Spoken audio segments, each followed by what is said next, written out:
चलिए आज के क्लास में हम लोग पढ़ेंगे प्रकाश का परिकिरणन क्या है। तो क्या है प्रकाश का परिकिरणन, इसके बारे में जानते हैं। चलिए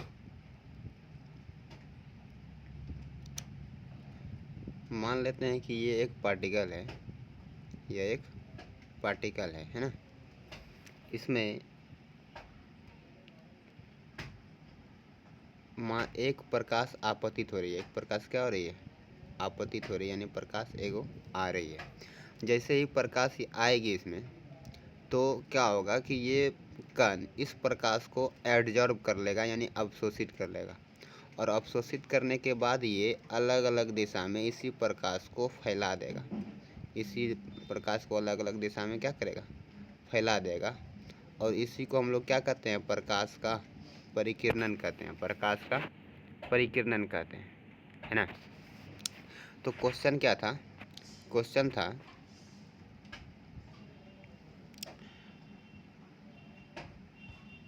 तो क्वेश्चन था कि प्रकाश का परिकिरणन क्या है, प्रकाश का परिकिरणन क्या है।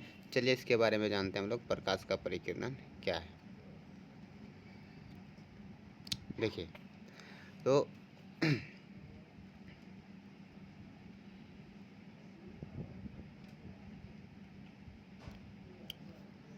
चलिए देखते हैं प्रकाश का परिकिरणन क्या है। यानी what is scattering of light, what is scattering of light. तो देखिए क्या है प्रकाश का परिकिरणन। तो प्रकाश के किरण का एटमॉस्फेयर यानी क्या, वायुमंडल के अणुओं के द्वारा, किसके द्वारा, वायुमंडल के अणुओं यानी पार्टिकल, जो कण है वायुमंडल में, जो भी हवा में कण उपस्थित होते हैं, अणुओं के द्वारा आकर्षण, अणुओं के द्वारा आकर्षण करने के कारण, है ना, आकर्षण करने के कारण जो है विभिन्न दिशाओं में उत्सर्जित करने, है ना, आकर्षण करने के कारण विभिन्न दिशाओं में उत्सर्जित करने की घटना को प्रकाश का परिकिरणन कहते हैं। तो प्रकाश के किरण का एटमॉस्फेयर के अणुओं के द्वारा आकर्षण करने के बाद, है ना, आकर्षण करने के बाद क्या होता है कि विभिन्न दिशाओं में उत्सर्जित करने की घटना को, मतलब अलग अलग दिशाओं में हमने क्या देखा अभी कि यहाँ पर ये क्या है कि प्रकाश का किरण इस पे आया, और आने के बाद ये क्या है कि ये अलग अलग दिशा में क्या हो गया कि परिकिरणित हो गया, अलग अलग दिशा में परिकिरणित हो गया। और अलग अलग दिशा में परिकिरणित होने के कारण क्या हुआ कि ये चमकने लगा, और इसी चमकने की घटना को हम लोग क्या कहते हैं, प्रकाश का परिकिरणन कहते हैं। ये हमको अंधेरे कमरे में भी देखने को मिलता है। कहाँ पर देखने को मिलता है, अंधेरे कमरे में। किसी खिड़की से जब प्रकाश की किरण आती है तो लगता है कि सारा कण उसी में तैर रहा है ना, उसी जगह पर। तो एक बार फिर से प्रकाश का परिकिरणन क्या है, तो क्या है प्रकाश का परिकिरणन। तो प्रकाश के किरण का एटमॉस्फेयर मतलब वायुमंडल के अणुओं के द्वारा आकर्षण के बाद विभिन्न दिशाओं में उत्सर्जित करने की घटना को क्या कहते हैं हम लोग, उत्सर्जित करने की घटना को प्रकाश का परिकिरणन कहते हैं। और एक वैज्ञानिक था रेले, क्या नाम था उसका, रेले, क्या नाम था, रेले। और रेले के अनुसार क्या है कि परिकिरणित प्रकाश की तीव्रता मतलब था इंटेंसिटी, इसको आई से दर्शाते हैं। किससे दर्शाते हैं, आई से, है ना, किससे दर्शाते हैं, आई से दर्शाते हैं। तो रेले के अनुसार क्या है कि परिकिरणित प्रकाश की तीव्रता का मान आपतित प्रकाश के तरंगदैर्घ्य के चतुर्थ घात का व्युत्क्रमानुपाती होता है। चतुर्थ घात का यानी कि पावर 4 का क्या होता है, व्युत्क्रमानुपाती होता है। इसी का फॉर्मूला यहाँ पर लिखा हुआ है, देखो क्या लिखा हुआ है।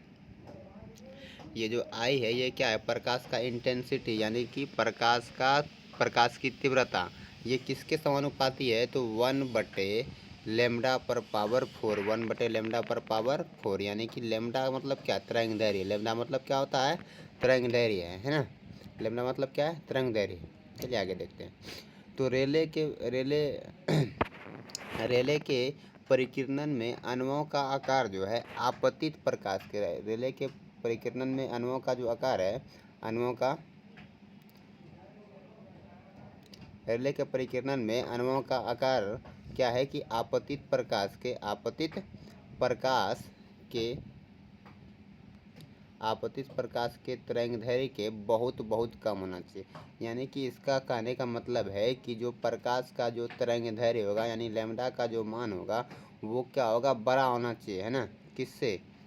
उसके कण से, यानी कि उसका कण का मान जो है यानी कण का मान जो है वो बहुत छोटा होना चाहिए। कण का मान क्या होना चाहिए? अणुओं का आकार जो है वो बहुत छोटा होना चाहिए। किससे? परिकिरणित इससे प्रकाश के तरंगदैर्घ्य से, प्रकाश के तरंगदैर्घ्य से, यानी कि लैम्ब्डा से बहुत छोटा होना चाहिए। लैम्ब्डा से बहुत छोटा होना चाहिए। किसका साइज? तो जो भी प्रकाश में, जो भी वायुमंडल में कण तैर रहे हैं, जो भी अणु तैर रहे हैं, उससे क्या होना चाहिए? बहुत कम होना चाहिए। इसलिए यहाँ पर लिखा हुआ है क्या? ए जो है मच स्मॉलर देन किससे? लैम्ब्डा। लैम्ब्डा मतलब क्या? तरंगदैर्घ्य। और ए क्या है? अणुओं का आकार। यहाँ पर लिखा हुआ है वो चीज़ कि ए क्या है? जहाँ ए अणुओं का आकार है, जहाँ ए अणुओं का आकार है और लैम्ब्डा क्या है? तरंगदैर्घ्य है। लैम्ब्डा क्या है? तरंगदैर्घ्य है। वैसे यही चीज़ आपके नोट्स में भी दिया हुआ है। ये चीज़ आपके नोट्स में मैंने जो नोट्स शेयर किया उसमें दिया हुआ है और इसी को वहाँ पर समझाया भी हुआ है। तो वहाँ भी उससे आप फेयर कर लेंगे या फिर इसका भी स्क्रीनशॉट लेकर आप लोग फेयर कर सकते हैं। चलिए नेक्स्ट पेज में देखते हैं। दूसरा क्वेश्चन है कि सनसेट यानी सूर्यास्त और सनराइज यानी सूर्योदय के समय सूर्य लाल दिखाई पड़ता है तो क्यों दिखाई पड़ता है, समझिए। ये हमारा पृथ्वी है, ये क्या है? हमारा पृथ्वी है और पृथ्वी और ये क्या है? सूर्य। देखिए होता ये है ना कि सूर्यास्त और सूर्योदय के समय सूर्य हमारे आँखों से बहुत दूरी पर रहता है। सूर्य हमारे आँखों से बहुत दूरी पर होता है, लेकिन दोपहर के समय क्या होता है? सूर्य हमारे आँखों के करीब में होता है और ये दूरी होने के कारण हम लोग जानते हैं कि लाल रंग का तरंगदैर्घ्य सबसे ज़्यादा होता है। इसलिए अधिक तेज़ी के साथ जो है लाल रंग अधिक तेज़ी के साथ हमारे आँखों तक पहुँचती है, जिसके कारण से सूर्यास्त या सूर्योदय के समय क्या होता है? सूर्यास्त या सूर्योदय के समय क्या होता है? कैसा दिखाई पड़ता है? सन कैसा दिखाई पड़ता है? लाल कलर का। लेकिन दोपहर के समय चमकीला दिखाई पड़ता है, क्योंकि उस समय सारे लाइट हमारे आँखों तक पहुँच जाती है। जबकि सूर्यास्त और सूर्योदय के समय कैसा दिखाई पड़ता है? रेड कलर का। कैसा दिखाई पड़ता है? सन रेड कलर का दिखाई पड़ता है। क्यों? क्योंकि इस समय सूर्य हमारे आँखों से बहुत अधिक दूरी पर रहता है। इस कारण से सूर्यास्त और सूर्योदय के समय कैसा दिखाई पड़ता है? रेड कलर का दिखाई पड़ता है। देखिए उसी के यहाँ पर लिखा है कि प्रकाश के परिकिरणन के कारण, किसके कारण से? प्रकाश के परिकिरणन के कारण। अब होता यह है कि हम लोग इससे पहले क्लास में पढ़े हैं कि रेड कलर जो है, रेड कलर सबसे ऊपर में और नीचे में सबसे वायलेट कलर होता है। तो लाल रंग का परिकिरणन सबसे कम होता है, जबकि वायलेट कलर का परिकिरणन सबसे अधिक होता है ना। मैंने बैगनी किरण का सबसे अधिक होता है। तो ये सारे किरण जो है प्रकाश के वायुमंडल के कण के साथ परिकिरणित हो जाते हैं, लेकिन ये रेड कलर जो है, रेड कलर परिकिरणित नहीं होने के कारण ये अधिक तेज़ी के साथ हमारे आँखों तक पहुँचती है और हमको सूर्य कैसा दिखाई पड़ता है? लाल रंग का दिखाई पड़ता है। कैसा दिखाई पड़ता है? लाल रंग का दिखाई पड़ता है। तो रेले के अनुसार हम लोग अभी तुरंत पढ़े थे कि रेले के अनुसार क्या है? परिकिरणित प्रकाश की तीव्रता का मान रेले के अनुसार क्या है कि परिकिरणित प्रकाश की रेले के अनुसार क्या है कि परिकिरणित प्रकाश की तीव्रता का मान जो है प्रकाश के तरंगदैर्घ्य के चतुर्थ घात का व्युत्क्रमानुपाती होता है। यानी आई जो है वो समानुपाती होता है किसका? आई किसका समानुपाती होता है? 1/1 लैम्ब्डा पर पावर 4 के, 1/λ पर पावर 4 के, जहाँ लैम्ब्डा क्या है? तरंगदैर्घ्य और आई क्या है? ये आई क्या है? प्रकाश का तीव्रता, प्रकाश की तीव्रता, है ना, प्रकाश की तीव्रता। आगे देखते हैं। अब लिखा हुआ है कि अतः लाल रंग का जो तरंगदैर्घ्य है वो सबसे अधिक होता है, जिससे इसमें इसका परिकिरणन सबसे कम होता है ना। लाल रंग का तरंगदैर्घ्य अधिक है तो अधिक तेज़ी से आँख तक पहुँचता है, इसका परिकिरणन भी क्या होता है? कम होता है। मतलब सभी ये जो है वायुमंडल के अणुओं के द्वारा परिकिरणित नहीं हो पाता है, जिस कारण से हमारे आँखों तक पहुँच जाता है। चूँकि सूर्यास्त और सूर्योदय के समय प्रकाश पृथ्वी से अधिक दूरी तय करके क्या होता है? चूँकि सूर्यास्त और सूर्योदय के समय प्रकाश पृथ्वी से अधिक दूरी तय करके मानव नेत्र तक पहुँचती है, इसलिए लाल रंग सबसे पहले मानव नेत्र तक पहुँचता है और सूर्य कैसा दिखाई पड़ता है? लाल दिखाई पड़ता है। सूर्य कैसा दिखाई पड़ता है? लाल दिखाई पड़ता है। तो ये आपके नोट्स में भी है, वहाँ से फेयर कर लेंगे या इससे भी आप फेयर कर सकते हैं, है ना। इससे भी आप फेयर कर सकते हैं, स्क्रीनशॉट लेकर फेयर कर सकते हैं। ठीक है, तो अब नेक्स्ट पेज में देखते हैं क्या है कि बादल का रंग वाइट क्यों होता है ना। अब बादल जो हम लोग देखते हैं वो कैसा होता है, सफ़ेद कलर का। तो क्यों होता है सफ़ेद कलर का, समझिएगा। क्योंकि अभी तुरंत हम रेले के अनुसार हम लोग क्या पढ़े थे कि परिकिरणित प्रकाश जो है ना वो क्या होना चाहिए, उसका कण जो है तरंगदैर्घ्य से छोटा आना चाहिए, तरंगदैर्घ्य से छोटा आना चाहिए। लेकिन बादल का जो साइज होता है, कण का साइज होता है, उसमें क्या होता है आइस पार्टिकल, यानी कि पानी का उसमें क्या होता है कण होता है ना। और जो भी कण उपस्थित होता है वो क्या होता है कि तरंगदैर्घ्य से बड़ा होता है। इस कारण से वाइट कैसा दिखाई पड़ता है, लाल रंग का। चलिए उसी को देखते हैं यहाँ पर क्या लिखा हुआ है।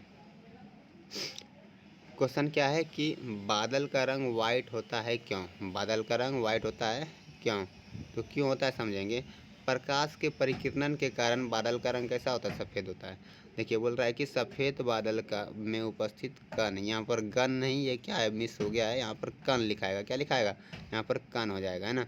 तो सफ़ेद बादल में उपस्थित कण तथा पानी के साइज, पानी का साइज प्रकाश के तरंगदैर्घ्य, किसका, प्रकाश के तरंगदैर्घ्य के मान में, प्रकाश के तरंगदैर्घ्य के मान से, प्रकाश के तरंगदैर्घ्य के मान से बहुत बड़ा होता है, जिसके कारण सभी प्रकाश की किरण एक समान से परिकिरणित हो जाती है। एक समान, सभी प्रकाश क्या होता है एक समान परिकिरणित होती है होकर मानव नेत्र तक पहुंचती है, जिसके कारण से बादल कैसा दिखाई पड़ता है, सफ़ेद दिखाई पड़ता है।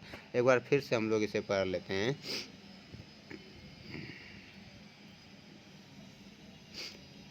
एक बार फिर से पढ़ते हैं इसमें कि बादल का रंग क्या है, वाइट कैसे होता है, क्यों होता है, समझिएगा। तो प्रकाश के परिकिरणन के कारण, किसके कारण से, प्रकाश के परिकिरणन के कारण से बादल का रंग सफ़ेद होता है। अब देखिए सफ़ेद बादल में उपस्थित कण तथा पानी का साइज, किसका, पानी का साइज प्रकाश के तरंगदैर्घ्य के मान से बहुत बड़ा होता है ना, जिसके कारण से सभी प्रकाश का किरण एक समान से परिकिरणित होता है। कैसा परिकिरणित होता है, एक समान परिकिरणित होकर मानव नेत्र तक पहुंचती है, जिसके कारण बादल कैसा दिखाई पड़ता है, सफ़ेद दिखाई पड़ता है। तो आज के लिए इतना ही क्लास लेते हैं, कल से हम लोग वेव थ्योरी को पढ़ेंगे और आज जो है इसको फेयर कर लेंगे। जो भी जहाँ तक भी पढ़े हम लोग इसको क्या करेंगे, फेयर कर लेंगे। और उसके बाद कल से वेव ऑप्टिक्स के बारे में क्लास करेंगे, है ना। आज के लिए इतना ही, धन्यवाद।